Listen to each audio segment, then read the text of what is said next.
राष्ट्रियताको पहरेदारी, जनाधिकारको पक्षमा खबरदारी। यो हो न्यूज नेपाल टेलिभिजन। नमस्कार, म सन्तोष पोखरेल। सुरुमा हेडलाइन्स न्यूज।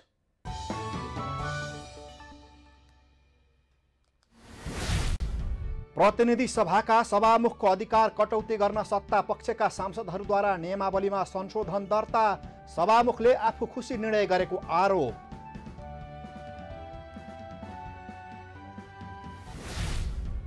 मधेसका मिटर ब्याजी पीडितलाई खुल्ला मञ्च प्रवेशमा रोक लगाएपछि काठमाडौँका मेयर बालेन शाहको चौतर्फी आलोचना। न्याय नपाएसम्म घर नफर्किने पीडितको अडान। एमालेमा लागेको खियाका कारण अध्यक्ष ओली चिन्तित। ग्रासरुट अभियानले पार्टी शुद्धिकरणमा मद्दत पुग्ने विश्वास।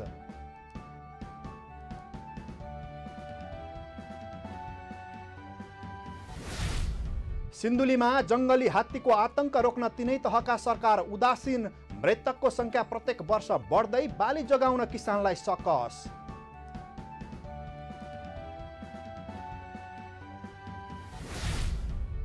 जनयुद्ध दिवस विरुद्धको रिट दर्ता गर्न सर्वोच्च अदालतद्वारा अस्वीकार। बिदा दिने नदिने विषय कार्यपालिकाको अधिकार भएको उल्लेख।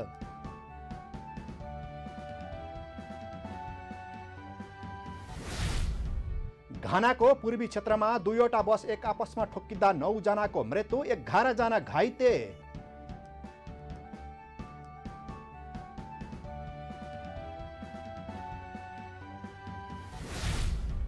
र ललितपुर मेयर कप महिला T20 क्रिकेट प्रतियोगितामा 1 विकेटले मध्य प्रदेशको पहिलो जित। ललितपुरको लगातार तेस्रो हार।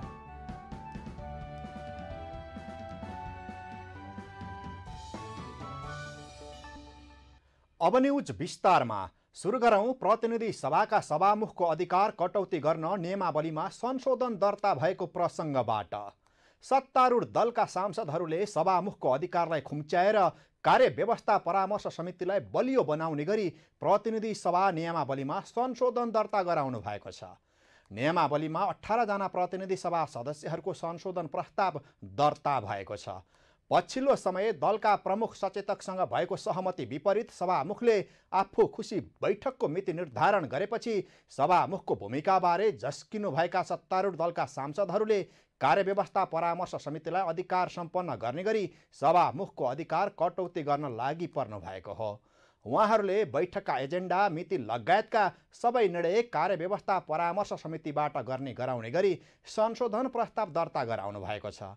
यसैबीच नेकपा एकीकृत समाजवादीका अध्यक्ष माधव कुमार नेपालले कार्यव्यवस्था परामर्श समितिमा सहमति भएभन्दा बाहिर गएर सभामुखले बैठकको मिति तोक्ने गरेकोमा असन्तुष्टि व्यक्त गर्नुभयो।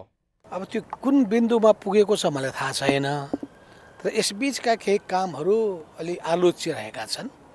एउटा समय तय भयो, एउटा दिन तय भयो, त्योभन्दा पहिल्यै बोलाइयो। त्यो समय तय भयो, त्योभन्दा पछि पर धकेलियो। यसले आपसी विश्वास कायम रहँदैन। अविश्वास बढ्छ। अविश्वास सृजना हुने कुनै पनि काम गर्न हुँदैन। नियमावलीको बारेमा के हुन्छ भन्ने कुराहरू छलफलबाट तय हुनेछ। त्यस हुनाले यी सबै कुराहरूमा राम्रो छलफल, बहस, आलोचना या रियलाइजेसन, एउटा कमन अन्डरस्ट्यान्डिङमा पुग्नुपर्ने आवश्यक। त्यस्तै नेकपा माओवादी केन्द्रका सचिव तथा सांसद देवेन्द्र पौडेलले सभामुखलाई अंकुश लगाउन नभई सभा सञ्चालनका लागि पर्न सक्ने समस्या समाधानका लागि कार्यव्यवस्था परामर्श समितिबाट नै विषयहरू अगाडि बढाउने किसिमको व्यवस्था गर्न खोजिएको बताउनु भयो। अंकुश लगाउन खोजे होइन, झन् सजिलो बनाउनको निम्ति सभामुखलाई कहिलेकाहीँ चाहिँ घेराउ होला, कहिलेकाहीँ झमेला होला, कहिलेकाहीँ अप्ठ्यारो होला, उहाँले आफै भ्याउन नसक्नु होला। त्यस्तो चाहिँ विशिष्ट परिस्थितिमा यो खास गरी कार्यव्यवस्था समितिलाई अधिकार दिने, कार्यव्यवस्था समितिको सल्लाहमा सभामुखले काम गर्ने, हामीले चाहिँ यो नियमावलीमा त्यो कुरा राखियो भनेदेखि सजिलो हुन्छ भनेर पो गरेको त, कटौती गर्न। नेपाली काङ्ग्रेसका उपसभापति पूर्णबहादुर खड्काले संशोधन प्रस्ताव दर्ता गर्न पाउने अधिकार सबै सांसदहरूसँग भएको भन्दै संशोधन प्रस्तावहरू सहमतिमै टुङ्गो लगाउने बताउनु भयो। प्रतिनिधि सभाका सदस्यहरूको संशोधनमाथि आएको कुनै पनि विषयमाथि, विधेयकमाथि, नियमावलीमाथि संशोधन हाल्ने प्रतिनिधि सभा सदस्यहरूको आफ्नो अधिकारको कुरा भयो। जसले जसरी संशोधन हाल्नु भएको छ मान्ने सदस्यहरूले त्यो छलफल हुन्छ र हामी नियमावलीलाई सहमतिको आधारमा ल्यायौँ, सहमतिको आधारमा कार्यव्यवस्था परामर्श समितिमा व्यापक छलफल गरेर मात्रै संसद बैठकका एजेन्डाहरू तय हुन सकुन् भन्ने उद्देश्यका साथ संशोधन राखिएको र यसले सभामुखको अधिकार नखोसिने नेताहरूले बताउनुभयो। सभामुखले मेरो अधिकार चाहिँ अथवा मलाई विशेषाधिकार हुनुपर्छ या म चाहिँ संसदभन्दा माथि हुँ भन्ने चाहिँ सोच राख्नु पनि हुँदैन हैन। त्यही प्रिन्सिपल गाइडेड भएर अहिले के भएको छ भने कुनै पनि कुरालाई चाहिँ अब कार्यव्यवस्था नियमावली चाहिँ बसेर चाहिँ त्यहाँ नियमावली अनुसार चाहिँ नि त्यसलाई व्यवस्थित गर्ने भएको छ। त्यो त सहयोगी हो चाहिँ त्यहाँ सहयोगीको जुन भूमिका छ त्यहाँ चाहिँ त्यो चाहिँ कार्यव्यवस्थाले चाहिँ नि व्यवस्था गरेको छ त्यहाँ त्यो सहयोगीले सहयोग गर्ने कुरालाई चाहिँ उहाँले चाहिँ सेन्सर गरेको अर्थमा बुझ्नु चाहिँ हुँदैन। सङ्घीय संसद सचिवालयका अनुसार नियमावलीमा 65वटा संशोधनहरू परेको र छलफलका लागि सभामुखले पनि स्वीकृत गरिसक्नु भएको छ। राष्ट्रपति रामचन्द्र पौडेलले राजनीति समाज र जनताप्रतिको सेवा भावले ओतप्रोत हुनुपर्ने बताउनु भएको छ। सोमबार काठमाडौँमा पूर्व मन्त्री स्वर्गीय नवीन्द्रराज जोशीको शालिग अनावरण गर्दै उहाँले राजनीति समाज र जनताप्रतिको सेवा भावले ओतप्रोत हुनुपर्ने बताउनु भएको हो। उहाँले जनतासँगको निरन्तर सान्निध्यतासँगै उनीहरूको सुख दुःख बुझेर उनीहरूकै लागि सेवा गर्ने उच्चतम अठोट प्रतिबद्धता र समर्पणबाट राजनीति अभिप्रेरित हुनुपर्ने पनि उल्लेख गर्नुभयो। जनतासँगको निरन्तर सान्निध्यतासँगै उनीहरूको सुख दुःख बुझेर उनीहरूकै लागि सेवा गर्ने उच्चतम अठोट प्रतिबद्धता र समर्पणबाट अभिप्रेरित हुनुपर्छ। जनतासँग निकटतम सम्बन्ध राख्ने र उनीहरूका सुख दुःख बुझ्ने नवीन्द्र यही दर्शनबाट प्रभावित थिए। नवीन्द्रको असामयिक निधन मुलुक नेपालको प्रजातान्त्रिक आन्दोलन एउटा सिद्धान्तनिष्ठ राजनीति पार्टी सङ्गठन जोशी परिवार र मेरा लागि पनि अपूरणीय क्षतिको रूपमा रहेको मैले महसुस गरेको छु। त्यसैगरी शालिग अनावरण कार्यक्रममा बोल्दै नेपाली काङ्ग्रेसका नेता प्रकाशमान सिंहले संस्थापक नेताहरूले देखाएको बाटोमा वर्तमान काङ्ग्रेसका नेताहरू हिँड्नुपर्ने बताउनु भयो। यो चाहिँ जुन 46 सम्म मूल्य मान्यता र आदर्शको राजनीतिमा बढी चाहिँ जोड समाजले चाहिँ दिएको दलहरूले चाहिँ दिएको हामीले चाहिँ पाएका छौँ। तर 46 को परिवर्तनपछि प्रतिबन्धित अवस्थाबाट पार्टी चाहिँ खुलामा आइसकेपछि यो चाहिँ जुन पावर बेस्ड पोलिटिक्समा जुन रूपान्तरण भएको कारणले गर्दाखेरि यो मूल्य मान्यताको राजनीति आदर्शको राजनीति हाम्रा चाहिँ आदरणीय संस्थापक नेताजीहरूले चाहिँ देखाएको बाटोमा हामीले चाहिँ त्यसमा चाहिँ कतिको हामीले चाहिँ ध्यान दिन सकेका छौँ। त्यसमा हामी सबैले मनन चाहिँ गर्दाखेरि राम्रो हुन्छ भन्ने मलाई लागेको छ। मस्तिष्क घातका कारण नेपाली काङ्ग्रेसका केन्द्रीय सदस्य एवं पूर्व मन्त्री नवीन्द्रराज जोशीको निधन भएको थियो। फागुन 1 लाई जनयुद्ध दिवस मनाउन सार्वजनिक बिदा दिने सरकारको निर्णय विरुद्ध परेको रिट सर्वोच्च अदालतले दर्ता गर्न अस्वीकार गरेको छ। द्वन्द्व पीडितहरूले आइतबार दायर गरेको रिट सर्वोच्च अदालत प्रशासनले दरफिट गरिदिएको हो। सर्वोच्चले सार्वजनिक बिदा दिने नदिने विषय कार्यपालिकाको भएको जनाउँदै यसमा सर्वोच्चबाट नीतिगत निरूपण हुन नसक्ने पनि जनाएको छ। नेकपा माओवादी केन्द्रका अध्यक्ष प्रचण्ड नेतृत्वको सरकारले निर्णय गरेपछि गत फागुन 1 गते जनयुद्ध दिवस मनाइएको थियो। नेकपा एमालेका अध्यक्ष तथा पूर्व प्रधानमन्त्री केपी शर्मा ओलीले एमालेमा लागेको खिया मेटाउनु पर्ने बताउनु भएको छ। सोमबार गुल्मीको तमघासमा आयोजित मिसन ग्रासरुट कार्यक्रम अन्तर्गत बृहत कार्यकर्ता प्रशिक्षण कार्यक्रमलाई सम्बोधन गर्दै अध्यक्ष ओलीले यस्तो बताउनु भएको हो। अध्यक्ष ओलीले गैर एमाले प्रवृत्ति परास्त गर्ने अभियानको मुख्य ध्येय रहेको र एमालेका सदस्यको व्यवहार र आचरण देख्दै एमाले जस्तो हुनुपर्नेमा जोड दिनुभयो। संगठित गरिरहनका लागि हामीले आफ्नो संगठनलाई चुस्त गर्नुपर्छ। यति बेला हाम्रो मिसन ग्रासरुटमा जाने अभियान हाम्रो पार्टीको कोही बाँकी छैन, सबै खटेका छन्। पञ्चायत कालमा तत्कालीन लुम्बिनी अञ्चलका 6 जिल्लामा आफू कमान्डर रहेर मोर्चा सम्हालेको स्मरण गर्दै हाल लुम्बिनी प्रदेशका यी जिल्लामा आवासीय भ्रमण गरेको ओलीले बताउनु भयो। उहाँले नेकपा एमालेले अब हुने निर्वाचनमा एक्लै 51% मत ल्याउनका लागि मेहनत गरिरहेको पनि उल्लेख गर्नुभयो। अहिलेको लुकिने पर्दैछ। कतिपय ठाउँमा भेट्दैन, तर पनि यसपल्ट 11 देखि 15 गतेसम्म 5 दिनको समय सम्पूर्ण रूपमा यस ठाउँमा फर्किने भनेको आवासीय ढङ्गले त्यसरी म आएको। अरू साथीहरू म लगायत कोही पनि बाँकी छैन, सबै साथीहरू यस अभियानमा खट्नु भएको छ। नेकपा एमाले देशभर मिसन ग्रासरुट अभियान सहित संगठन सुदृढीकरण अभियानमा जुटेको छ।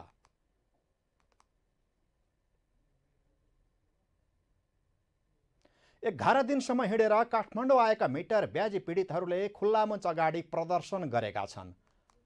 तराईका विभिन्न जिल्लाबाट पैदल हिँडेर काठमाडौँ आएका मिटर ब्याजीहरूले खुल्ला मञ्च गेट अगाडि प्रदर्शन गरेका हुन्। पीडितहरू खुल्ला मञ्चमा बस्नका लागि आए पनि काठमाडौँ महानगरपालिकाको नगर प्रहरीले खुल्ला मञ्च प्रवेशमा रोक लगाएको थियो। खुल्ला मञ्च प्रवेश गर्न महानगरपालिकाको नगर प्रहरीले रोक लगाएसँगै गेटमा नै धरनामा बसेका थिए मिटर ब्याजीहरू। पीडितहरूले महानगरपालिकाले रोक लगाएको भन्दै काठमाडौँका मेयर बालेन शाह विरुद्ध नाराबाजी समेत गरेका थिए।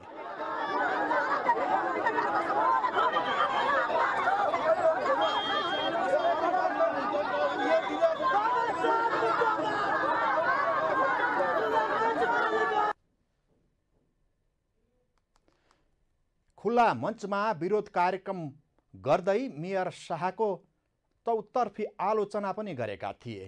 पीडितहरूले मेयर शाहले स्वागत गर्ने आशामा काठमाडौँ आएको, तर शाहले प्रदर्शन गर्न समेत रोक लगाएको भन्दै नाराबाजी गरेका थिए।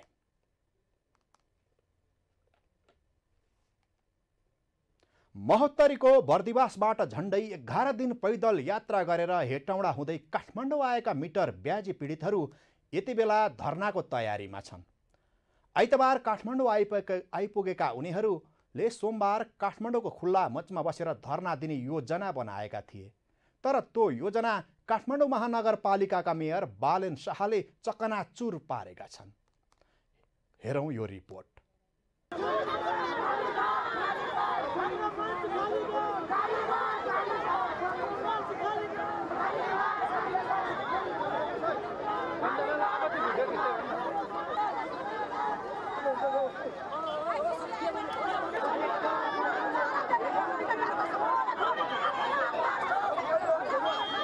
दृश्य आफै बोल्छ। निमुखाका लागि देशमै सरकार थिएन र त गाउँ गाउँबाट मिटर ब्याजी पीडितहरू सरकार खोज्न राजधानी आएर खुल्ला मञ्चबाट सरकारलाई खोज्दै थिए।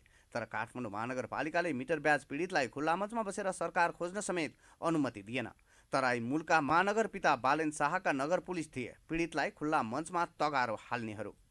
हेर्नुहोस् फेरि उही दृश्यहरू जहाँ नगर प्रहरी मिटर ब्याजी पीडितहरूलाई खुल्ला मञ्चमा अनसन बस्न इन्कार गरिरहेका छन्, रोक्न बल प्रयोग गरिरहेका छन्। विभिन्न जिल्लाबाट पैदल हिँडेर आन्दोलनका लागि काठमाडौँ आएका मिटर ब्याज पीडितले सोमबार साँझ खुल्ला मञ्चमा प्रवेश गर्न खोज्दा महानगर पिता बालेन शाहलाई किन चित्त बुझेन? के खुल्ला मञ्च ती पीडितहरूको होइन? यही खुल्ला मञ्चले देशमा कयौं व्यवस्थाहरू ढालेको छ, जनताको अधिकार स्थापित गरेको छ। पञ्चायतको पतन होस् वा गणतन्त्रको हुङ्कार यही खुल्ला मञ्चबाट भएको हो। अब त्यो खुल्ला मञ्च मिटर ब्याज पीडितहरूका लागि खुल्ला नहुनु सायद यो सरकार र व्यवस्था मक्किएको पूर्व सङ्केत हो। शासकहरूको नालायक अनुहारको बिम्ब हो खुल्ला मञ्चको यो दृश्य।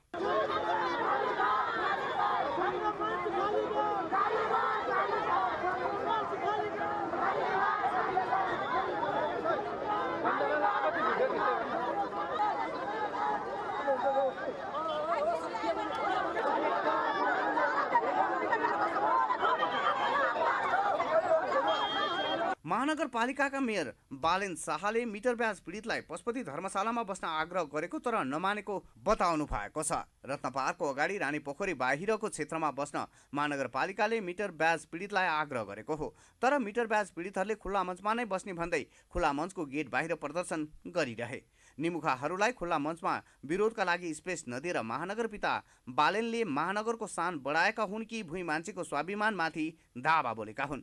के काङ्ग्रेस एमाले वा माओवादीले यस्तो प्रदर्शन गर्न खोजेको भए मेयर बालेनका पुलिसहरूले खुल्ला मञ्चको गेटमा ताला लगाउन सक्थे? प्रश्नहरू धेरै अनुत्तरित नै छन्।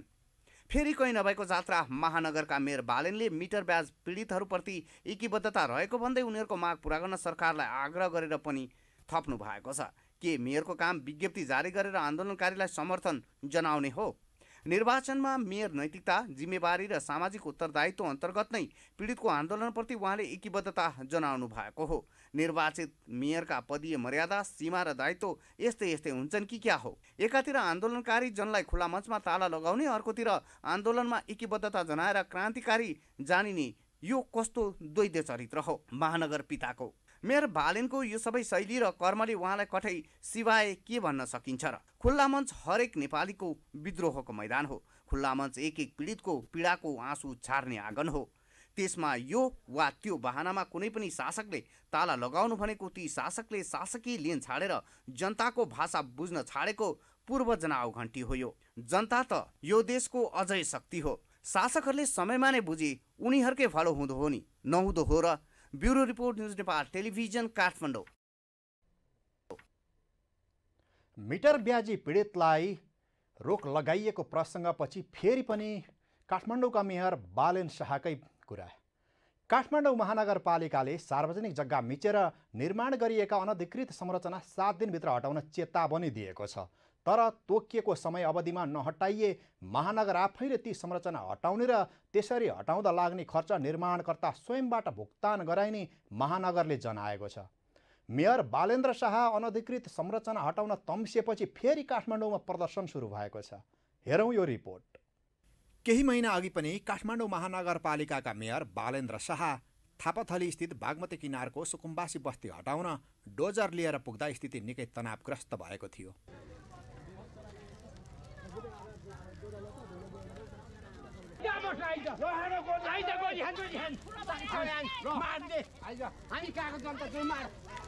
सार्वजनिक स्थानका अनधिकृत संरचना 7 दिनभित्र हटाउन महानगरले हालै जारी गरेको सूचनाले सुकुम्बासी बस्ती फेरि झस्किएको छ। संविधान र कानुन विपरीत सुकुम्बासीहरूलाई उठिवास लगाउने कामको नेतृत्व लिएको भन्दै मेयर शाह विरुद्ध सोमबार काठमाडौँको नयाँ बानेश्वरदेखि माइतीघर मण्डलासम्म र्याली सहितको विरोध प्रदर्शन भयो।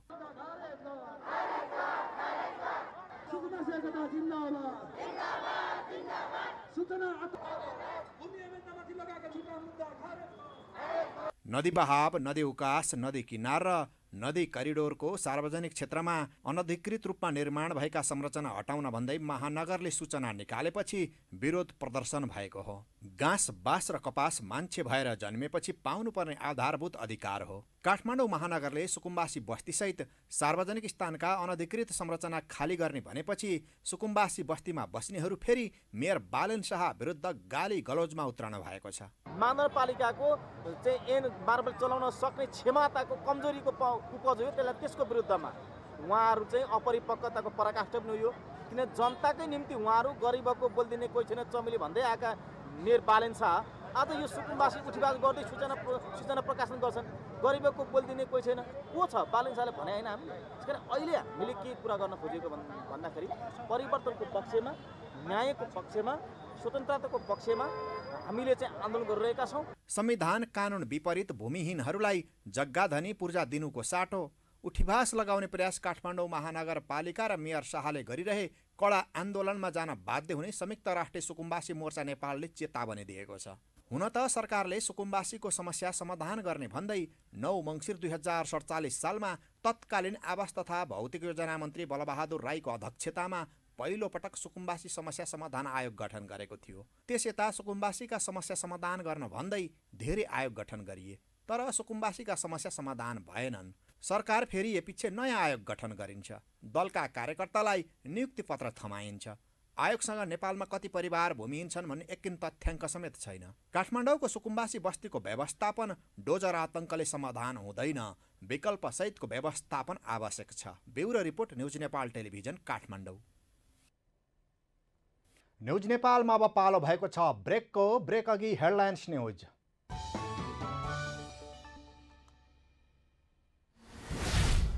प्रतिनिधि सभाका सभामुखको अधिकार कटौती गर्न सत्ता पक्षका सांसदहरूद्वारा नियमावलीमा संशोधन दर्ता, सभामुखले आफू खुसी निर्णय गरेको आरोप।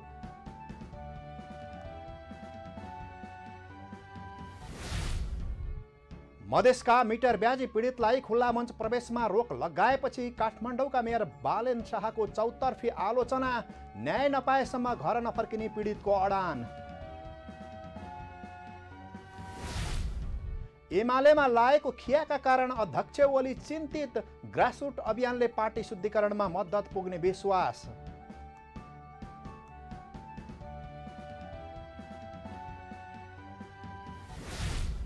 सिन्धुलीमा जङ्गली हात्तीको आतंक रोक्न तिनै तहका सरकार उदासीन, मृतकको संख्या प्रत्येक वर्ष बढ्दै, बाली जगाउन किसानलाई सकस।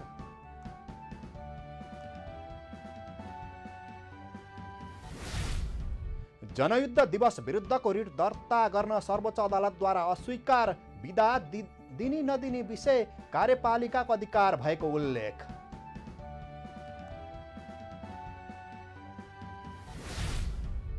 घानाको पूर्वी क्षेत्रमा 2वटा बस एक आपसमा ठोकिँदा 9 जनाको मृत्यु, 11 जना घाइते।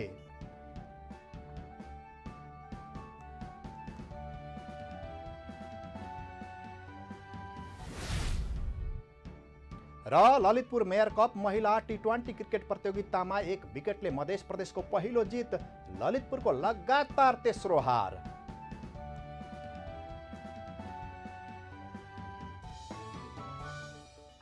ब्रेकपछि पुनः स्वागत छ। न्युज नेपालमा अब बाँकी न्युज। मधेस केन्द्रित साना 4 दलले लोकतान्त्रिक मधेसी मोर्चा गठन गरेका छन्। मधेस केन्द्रित साना दलहरू तराई मधेस लोकतान्त्रिक पार्टी, नेपाल सद्भावना पार्टी, ऐतिहासिक जनता पार्टी र राष्ट्रिय सद्भावना पार्टीले सोमबार लोकतान्त्रिक मधेसी मोर्चा गठन गरेको घोषणा गरेका हुन्। मोर्चाले जनकपुरधाममा पत्रकार सम्मेलनको आयोजना गरी आफ्ना 11 बुँदे साझा अवधारणा पत्र सार्वजनिक गरेको छ। अवधारणा पत्र सार्वजनिक गर्दै तराई मधेस लोकतान्त्रिक पार्टीका अध्यक्ष ब्रिकेश चन्द्र लालले मोर्चाले मधेस आन्दोलनका मुद्दाहरूमा केन्द्रित रहेर समसामयिक विषयहरूमा मधेसको सही प्रतिनिधित्व गर्ने बताउनुभयो। मधेसको मुद्दाको मसाललाई हामी अगाडि बढाउँछौँ। मधेसको मुद्दाको ज्योति, मधेसको आन्दोलनलाई हामी अगाडि बढाउँछौँ भन्ने अठोटका साथ हामी यी 4वटा पार्टीहरू एक ठाउँमा जम्मा हुने निर्णय गरेका छौँ, एकजुट हुने निर्णय गरेका छौँ, सहकार्य गर्ने निर्णय गरेका छौँ र यही प्रतिबद्धताका साथ हामीले यो अवधारणा पत्र जारी गरेका हौँ। मोर्चाको अवधारणा पत्रमा लोकतन्त्रप्रति प्रतिबद्धता व्यक्त गर्दै विभिन्न षड्यन्त्र र कुटिल अभ्यासहरूबाट लोकतन्त्रमाथि भइरहेको प्रहार विरुद्ध केन्द्रित रही लोकतान्त्रिक मधेसी मोर्चाले लोकतान्त्रिक शक्तिहरूबीच एकजुटताको निमित्त पहल गर्ने पनि भएको छ। त्यस्तै मोर्चाले स्थानीय तहको दलविहीन निर्वाचन तथा प्रदेशसभा र सङ्घीय संसदको निर्वाचनमा पुनः समानुपातिक निर्वाचन पद्धति अपनाइनुपर्ने लगायतका विभिन्न मागहरू पनि राखेको छ। राष्ट्रिय प्रजातन्त्र पार्टीले वैशाख 10 मा हुने उपनिर्वाचनका लागि 3वटै निर्वाचन क्षेत्रमा उम्मेदवार उठाउने निर्णय गरेको छ। सोमबार बसेको राप्रपा पदाधिकारी बैठकले 12-2, चितवन 2 र तनहुँ 1 मा पार्टीको उम्मेदवार उठाउने निर्णय गरेको प्रवक्ता मोहन श्रेष्ठले न्युज नेपाल टेलिभिजनलाई जानकारी दिनुभयो। बैठकले ती निर्वाचन क्षेत्रमा पार्टीको कमान्डर पनि तोकेको छ। जसअनुसार चितवन 2 मा नेता विक्रम पाण्डे, तनहुँ 1 मा नीलकण्ठ काफ्ले र 12-2 मा बुद्धिमान तामाङलाई कमान्डर तोकेको हो। कमान्डरहरूले तोकेको निर्वाचन क्षेत्रमा आवश्यक छलफल गरेर उम्मेदवारबारे निर्णय लिने राप्रपाले जनाएको छ। कोशी प्रदेशका प्रदेश प्रमुख परशुराम खापुङ समक्ष राष्ट्रिय दलित आयोगले सोमबार आर्थिक वर्ष 78-79 को वार्षिक प्रतिवेदन बुझाएको छ। प्रदेश प्रमुख खापुङलाई प्रदेश प्रमुखको कार्यालय विराटनगरमा आयोजित एक समारोहका बीच आयोगका सदस्य टुन्जे बराइली सहितको टोलीले प्रतिवेदन बुझाएको हो। नेपालको संविधानको धारा 294 को उपधारा 3 बमोजिम आयोगको वार्षिक प्रतिवेदन बुझाइएको हो। प्रदेश प्रमुख खापुङले प्रतिवेदन ग्रहण गर्दै दलितप्रति हुने भेदभाव मुलुकको ठूलो समस्या भएको भन्दै समाजमा जनचेतना जागृत गराई यसको न्यूनीकरण गर्नुपर्नेमा जोड दिनुभयो। छुवाछुत, विभेदलाई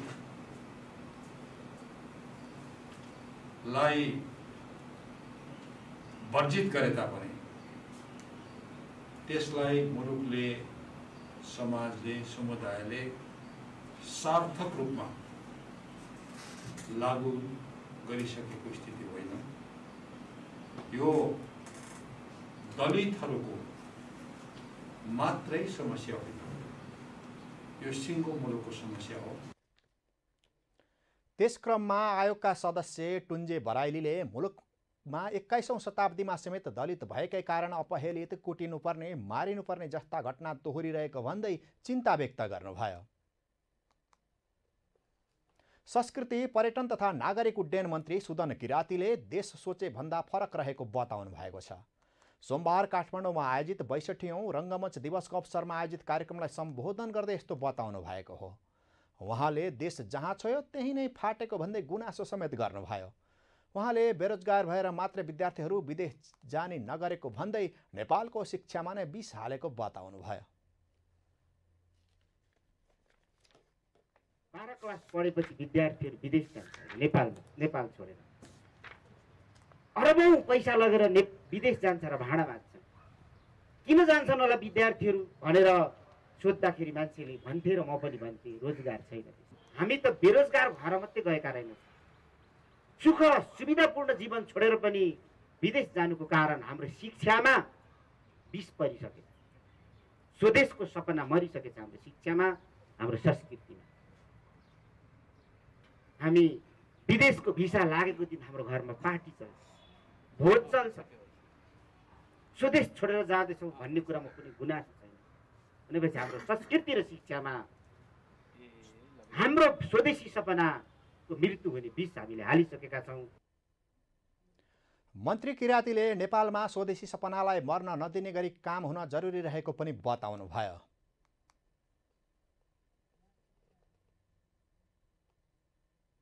सिन्धुलीको कमलामाई र दुधौली नगरपालिकामा जङ्गली हात्तीको आतंकले स्थानीयलाई निकै दुःख दिन थालेको छ। केही दिन अघि एकजनाको हात्तीको आक्रमणबाट मृत्यु नै भयो। दुधौली नगरपालिकाका किसानहरूले लगाएको मकै खेती हात्तीले नष्ट गरेको छ। हात्तीको आतंकले सिन्धुलीवासी हैरान भएका छन्, तर यो समस्याको दीर्घकालीन समाधानका लागि तिनै तहका सरकार चुपचाप छन्। एक रिपोर्ट। न त कुनै राष्ट्रिय निकुञ्जसँग जोडिएको जिल्ला, न कुनै आरक्षण क्षेत्र जस्ता घना जंगल भएको क्षेत्र र पनि सिन्धुलीमा विगत केही वर्षदेखि जंगली हात्तीको आतंकले स्थानीयलाई दुःख दिन छाडेको छैन। पछिल्ला केही महिना यता त जंगली हात्तीले सिन्धुलीको कमलामाई र दुधौली नगरपालिकामा आतंक नै मचाइरहेको छ। गत फागुन 13 गते सिन्धुलीको कमलामाई नगरपालिका वडा नम्बर 13 मा जंगली हात्तीको आक्रमणबाट 40 वर्षीय दण्डपानी पौडेलको मृत्यु भयो। सुतिरहेको स्थानमा हात्तीले आक्रमण गरेपछि गम्भीर घाइते हुनुभएका पौडेलको उपचारको क्रममा मृत्यु भएको हो। यसअघि पनि केही व्यक्तिहरूको हात्तीको आक्रमणबाट मृत्यु भएको थियो। प्राकृतिक वासस्थान विनाश हुँदै गएका कारण पछिल्लो समय हात्तीहरू आहाराको खोजीमा गाउँ पस्ने गरेका छन्। गाउँ पसेका हात्तीले मानिसलाई आक्रमण गर्ने, घर भत्काउने, घरमा राखेको अन्न र खेतबारीमा लगाएको बाली नाली नष्ट गर्ने गरेका छन्। बस्तीमा हात्ती पस्न थालेपछि हिजो आज सिन्धुलीको कमलामाई र दुधौलीका स्थानीय त्रासले रातभर निदाउन सकेका छैनन्। दुधौली नगरपालिकाका किसानहरूले लगाएको मकै खेती हात्तीले नष्ट गरेको छ। नगरपालिकाका किसान शम्भु गुरागाई, गुरुप्रसाद दाहाल, पदम बहादुर खत्री लगायतले लगाएको चैते मकै हात्तीले पूर्ण रूपमा नष्ट गरेको छ। किसानहरूले हात्ती आतंक नियन्त्रण गर्न र अन्नबाली नष्ट गरेको विषयमा दुधौली नगरपालिकाका जनप्रतिनिधिसँग बारम्बार अनुरोध गर्दै आए पनि कुनै सुनवाई भएको छैन। तसर्थ हात्तीको प्राकृतिक वासस्थानको संरक्षण गर्न र हात्ती पीडित परिवारलाई क्षतिपूर्ति दिन दुधौली नगरपालिकाका जनप्रतिनिधिहरूले कन्जुसियाई गर्नु हुँदैन। Bureau report, news Nepal television, Sindhuli. चैते दशैंको 6औं दिन मिथिलाञ्चलमा सोमबार चैती छठ पर्व मनाइँदैछ। छठ अन्तर्गत अस्ताउँदो सूर्यलाई व्रतालुहरूले अर्घ अर्पण गर्नुभएको छ। गत शुक्रबारदेखि सुरु भएको चैती छठ पर्वको चौथो दिन मंगलबार बिहानै उदाउँदो सूर्यलाई अर्घ अर्पण गर्दै पर्वको समापन हुनेछ। कार्तिक महिनामा मनाइने छठ पर्व जतिको संख्यामा श्रद्धालु भक्तजनहरू नभए पनि बिस्तारै चैती छठ पर्व गर्नेहरूको संख्या पनि बढ्दै गइरहेको छ। अर्घमा मुला, उखु, भान्टा, ठकुवा, भुसुवा, केरा, नरिवल लगायतका सामग्रीहरू चढाउने गरिन्छ। न्युज नेपालमा अब पालो भएको छ बिजनेस न्युजको।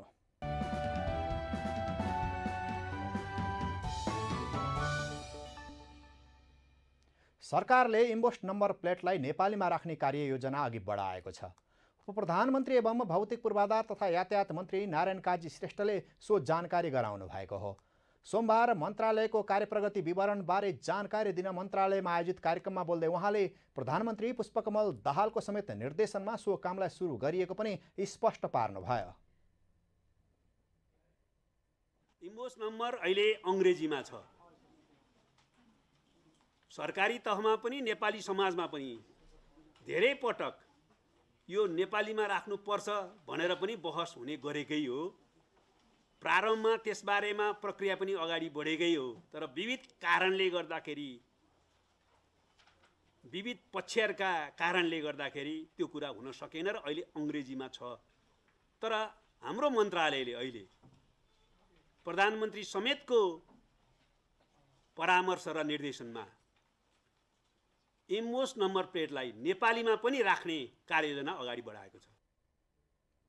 त्यस्तै सवारी अनुमति पत्रको पर्खाइमा बसेका सवारी चालकले अबको 8 महिनापछि सहज ढङ्गबाट सवारी अनुमति पत्र पाउने पनि मन्त्री श्रेष्ठले बताउनु भयो। कार्ययोजना कार्यान्वयनको प्रक्रियामा अगाडि बढिरहेका छौँ।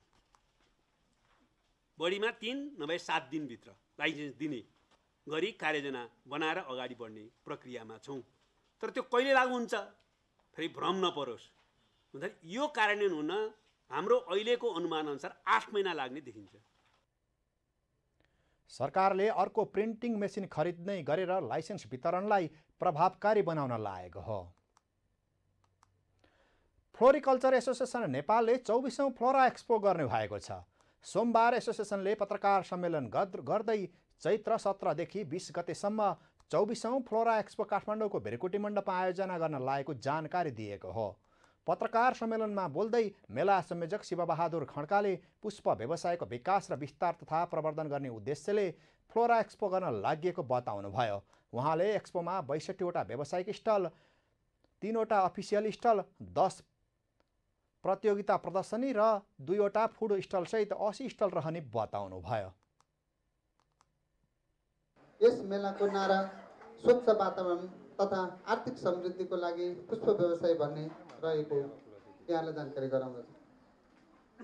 यस एक्सपोको समुद्घाटन 2079 चैत्र 17 गते शुक्रबार बिहान 11 बजे भेरकुटी मण्डप प्रदर्शनी हल काठमाडौँमा हुने कार्यक्रम रहेको सबै जानकारी गराउँदछौँ।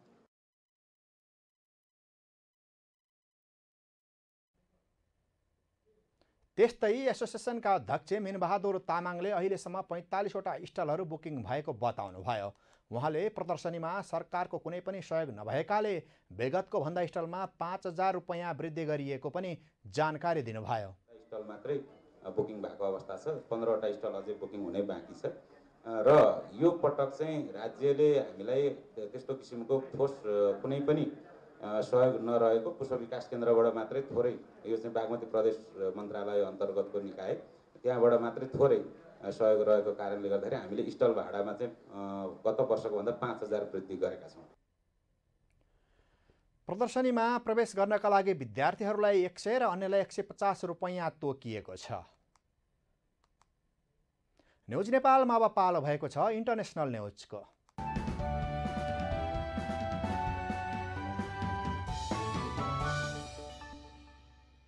घानाको पूर्वी क्षेत्रमा 2वटा बस एक आपसमा ठोक्किँदा कम्तीमा 9 जनाको मृत्यु भएको छ।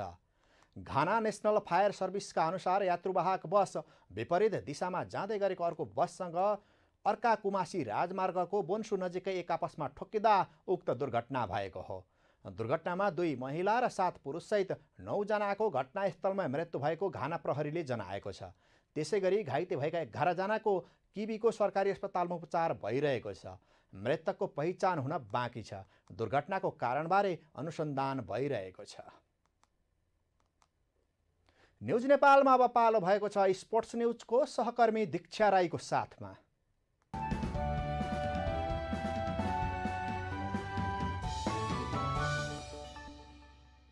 पेरिस ओलम्पिकका लागि नेपाली राष्ट्रिय महिला फुटबल टोलीले एसिया छनौटको पहिलो चरणमा भियतनामसँग मात्र खेल्ने भएको छ। अन्तिम समयमा आन्तरिक कारण देखाउँदै प्यालेस्टाइन र अफगानिस्तानले नाम फिर्ता लिएपछि नेपालले भियतनामसँग मात्र छनौट खेल्ने भएको हो।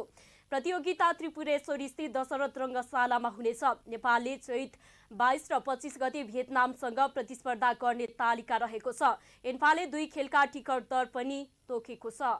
कोशी प्रदेशले ललितपुर मेयर च्याम्पियनसिप टी20 क्रिकेट प्रतियोगितामा दोस्रो जित निकालेको छ। सोमबार भएको खेलमा कोशी प्रदेशले सुदूरपश्चिम प्रदेशलाई 9 विकेटले पराजित गरेको हो। 83 रनको चुनौती पन्छ्याउँदै ब्याटिङ गरेको कोशी प्रदेशले 15.3 ओभरमा 1 विकेटको क्षतिमा लक्ष्य पूरा गर्न सफल भयो। त्रिवी क्रिकेट मैदानमा टस हारेर पहिले ब्याटिङ गरेको सुदूरपश्चिम प्रदेशले 18.5 ओभरमा सबै विकेटको क्षतिमा 42 रन बनायो। अङ्क तालिकाको दोस्रो स्थानमा उक्लिएको कोशी प्रदेशले 3 खेलबाट 4 अङ्क बनाएको छ। कोशीले अब आफ्नो अन्तिम खेलमा मध्य प्रदेशसँग खेल्नेछ। त्यस्तै लगातार 3 खेलमा हार बेहोरेपछि आयोजक ललितपुर 11 महिला टोली ललितपुर मेयर्स महिला क्रिकेट च्याम्पियनसिपबाट बाहिरिएको छ। ललितपुरले दिएको 97 रनको लक्ष्य मधेसले 4 ओभर अगावै 9 विकेट गुमाएर भेटायो। च्याम्पियनसिपमा पहिलो जित निकालेको मधेसको अङ्क गणितीय सम्भावना कायम छ। प्रोफेसनल गल्फर एसोसिएसनको आयोजनामा हुन लागेको सूर्य नेपाल गल्फ टुर अन्तर्गतको 6औं प्रतियोगिता मङ्गलबारदेखि हुने भएको छ।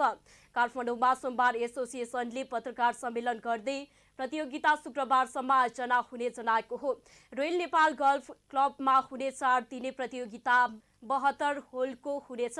प्रतियोगिताको विजेताले 1 लाख तथा उपविजेताले 65,000 रुपैयाँ प्राप्त गर्नेछन्।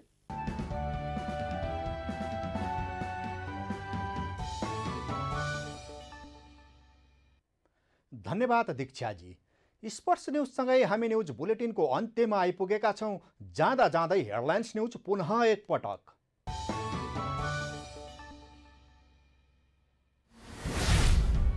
प्रतिनिधि सभाका सभामुखको अधिकार कटौती गर्न सत्ता पक्षका सांसदहरूद्वारा नियमावलीमा संशोधन दर्ता।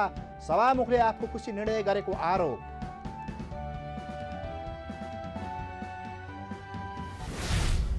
मधेसका मिटर ब्याजी पीडितलाई खुल्ला मञ्च प्रवेशमा रोक लगाएपछि काठमाडौँका मेयर बालन शाहको चौतर्फी आलोचना। न्याय नपाएसम्म घर नफर्किने पीडितको अडान।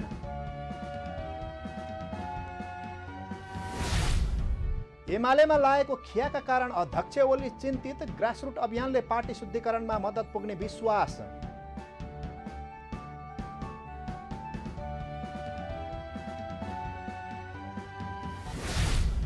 सिन्धुलीमा जङ्गली हात्तीको आतंक रोक्न तिनै तहका सरकार उदासीन। मृतकको संख्या प्रत्येक वर्ष बढ्दै। बाली जोगाउन किसानलाई सकस।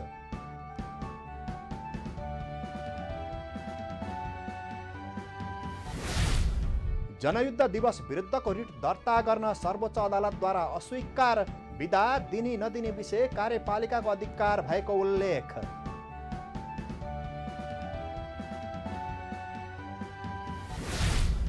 घानाको पूर्वी क्षेत्रमा 2वटा बस एक आपसमा ठोकिँदा 9 जनाको मृत्यु, 11 जना घाइते।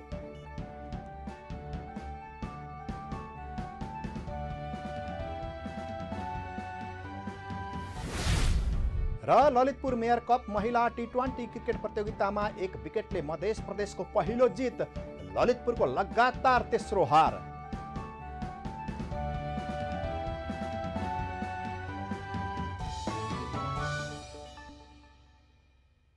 अहिलेलाई न्युज नेपालको न्युज बुलेटिन यति नै। हाम्रो न्युज र कार्यक्रमहरू युट्युब र फेसबुकमा पनि प्रत्यक्ष हेर्न सक्नुहुनेछ। राष्ट्रियताको पहरेदारी, जनाधिकारको पक्षमा खबरदारी। हेर्दै रहनुहोला न्युज नेपाल टेलिभिजन। नमस्कार।